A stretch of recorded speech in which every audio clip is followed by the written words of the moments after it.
Bienvenidos a Es Real. Este es nuestro último bloque temático sobre la fe. Hoy estamos hablando de un tema particular y es los frutos de la fe. Si yo tengo fe, si yo soy creyente, tengo que manifestar unos frutos.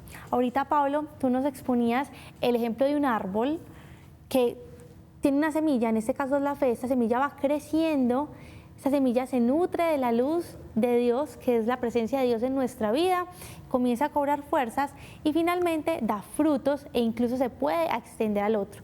¿Cómo se extiende al otro? Nos hablabas de la fe, de la caridad, del amor. Cómo esa fe se extiende al otro en caridad, en amor, en el yo querer alcanzar a terceros. Hoy nuevamente nos acompaña Melissa Sea. Está aquí, la invité porque en el programa pasado tú nos estabas contando sobre tu testimonio, cómo tuviste un encuentro con Dios. Él te habló en el baño de tu casa y te dijo al corazón: cree, mujer de poca fe. Tú tenías un dolor en la espalda y una vez escuchas eso en tu corazón, se te quita el dolor. A partir de ese momento, Meli, entiendo que tú comienzas a instaurar una relación con Dios, comienzas a orar, a leer la palabra y Dios va al trasfondo de tu corazón y te comienza a sanar, ¿no es cierto? ¿Qué comienza Dios a sanar en tu vida y qué fruto ves tú hoy de esa sanidad y ese proceso que Él hizo en ti? Dios siempre trabaja en doble vía, entonces, por ejemplo, desde mi profesión en la psicología, muchas veces todo lo que pasé o lo que sentí, las personas que están al frente de mí o van y me cuentan sus situaciones, son cosas similares, entonces como es más fácil tener caridad o tener misericordia cuando tú estuviste en ese lugar, cuando Dios ya te habló en ese lugar, entonces tú puedes ser la voz de Dios para esa persona. Inclusive aunque mi profesión directamente no hable de Dios, el hecho de que Dios está en todo y da verdad, pues la verdad por sí misma actúa y por sí misma da un fruto. Entonces Dios dice en su palabra, Él dice: una palabra mía bastará para sanar. Entonces cuando nosotros recibimos esa palabra, esa verdad, la vida se transforma.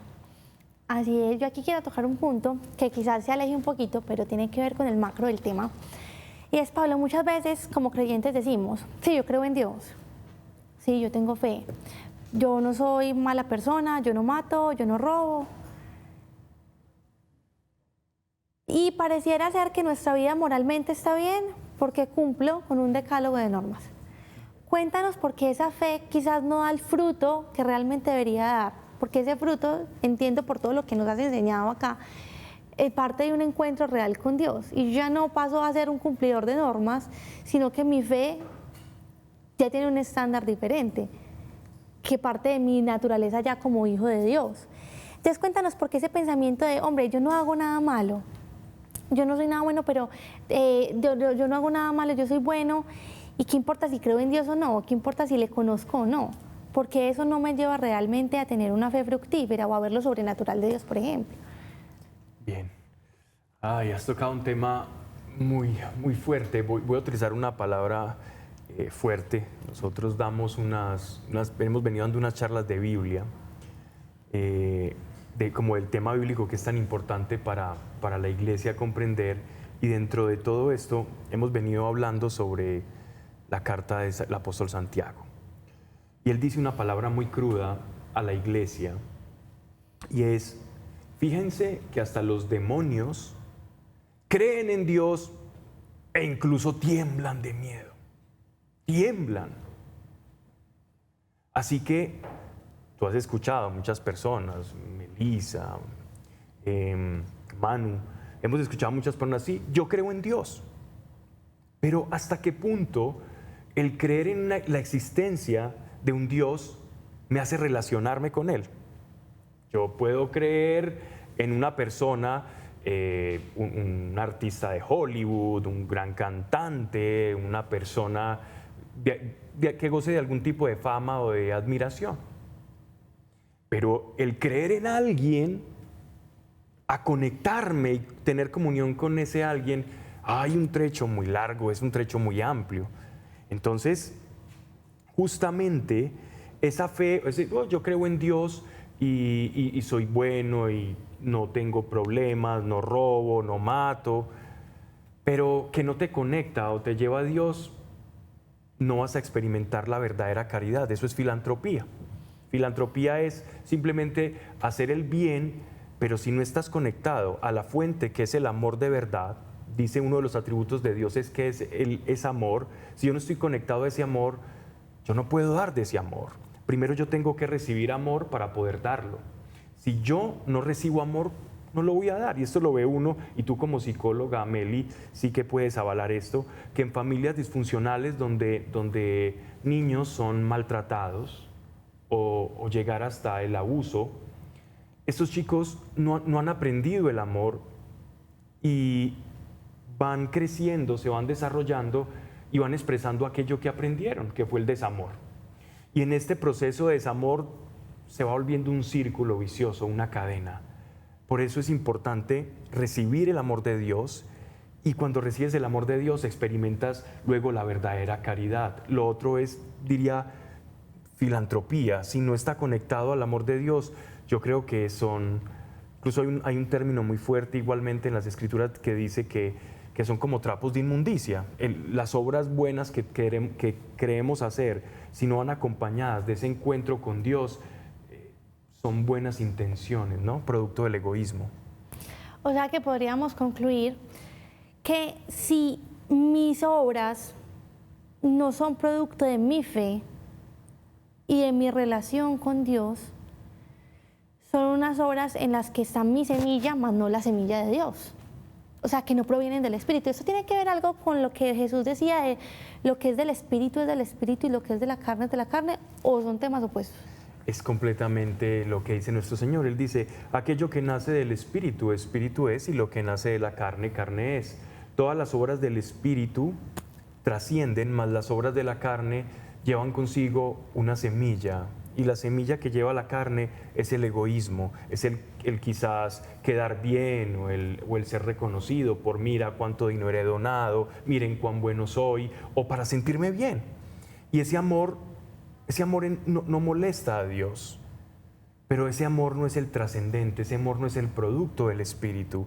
Hay un amor en lo humano y hay un amor en lo espiritual. Es muy diferente.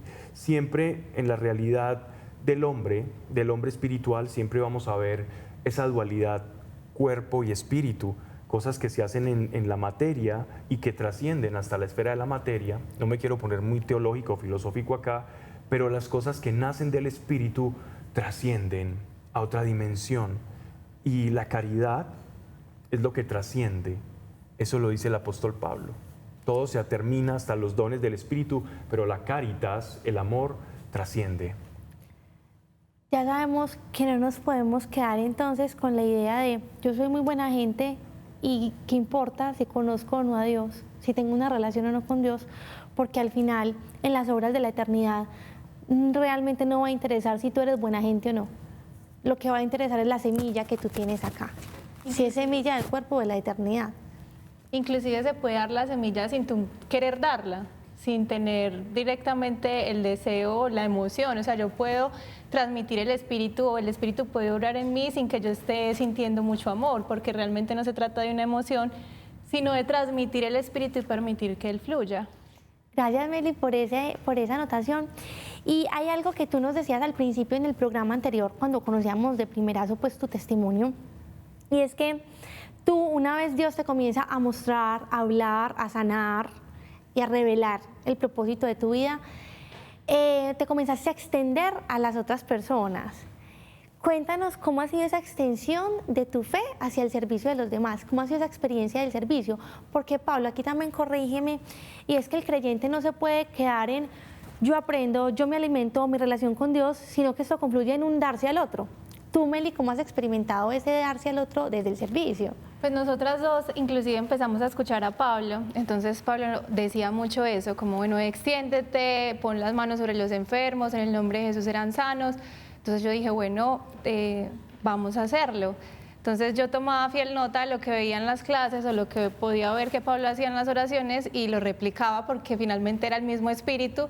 Entonces Manu y yo nos íbamos a los colegios, a la cárcel, a miles de lugares y empezamos a hacerlo, a simplemente orar en el nombre de Jesús y cosas grandes empezaron a pasar. Una de mis favoritas es cuando trabajé en el hospital, que tuve la oportunidad de ir a la habitación de una señora que llevaba un mes en el hospital y no sabíamos por qué en psicología no la habían atendido. Y ese día entró al cuarto de ella y me dice, niña, yo sé usted por qué está acá, porque a ella le iban a amputar los dedos de los pies porque tenía diabetes. Y ella dice, yo sé que tú estás acá porque yo hoy le dije a Dios que si me tenían que cortar los pies ya yo lo iba a aceptar. Ella no quería aceptar que le iban a hacer ese proceso y ese día ella le dijo a Dios que lo iba a aceptar. Y yo le dije, vamos a hacer una oración sencilla y le vamos a pedir a Dios que te sane. Y no fue una oración pues que tuviéramos que hacer muchas cosas, simplemente nos tomamos de las manos, en el nombre de Jesús pedimos que se restaure tu pie. Y al otro día la emoción más grande, lloramos de la felicidad, saltábamos en esa habitación porque le dieron de alta y estaba completamente sana. Al otro día. Mira, qué tristeza uno ser un árbol que está comenzando a dar frutos, producto de la fe, y que no haya quien los coma. Esa mujer en esa cárcel comió un fruto que estaba madurando dentro de ti, el fruto de una palabra que escuchaste, Dios sana enfermos, ya lo habías visto, lo pudiste ver en algún momento y quisiste replicarlo. Mira, aun si crees que no tienes fe, imita la fe, porque quien imita la fe ya está demostrando una semilla de fe. Hazlo, anímate. Aquí no hay personas especiales. No hay personas especiales. A mí me han preguntado, Pablo, ¿y qué dones del Espíritu tienes? Y yo tengo el don nadie y con ese me basta, porque sé que Dios puede hacer todo en mí. Tú eres un árbol y en la medida en que tu fe te lleva al encuentro con Dios, sabes que allá afuera hay muchas personas que están necesitando saber que Dios existe, buscando respuestas o con una necesidad muy compleja, como esta chica que le iban a amputar los dedos. Y como psicóloga me imagino, Meli, también muy complejo, porque cómo conciliar tu fe con la psicología. Yo hice algunos estudios de psicología y recuerdo que teníamos un profesor que nos decía algo muy curioso en segundo semestre, nos decía, creer en Dios es bueno, es sano y ayuda al alma humana y a la psique, pero cuando escuchas a Dios eso ya es esquizofrenia. Ahora sé que eso ha sido complejo para ti, pero me alegra mucho escuchar esos frutos que estoy viendo acá. Gracias por acompañarnos en esta conversación sobre los frutos de la fe. Esperamos que todos los puedan experimentar, porque Dios es para todos y como tú decías ahorita, no es de especiales. Nos vemos en un próximo programa.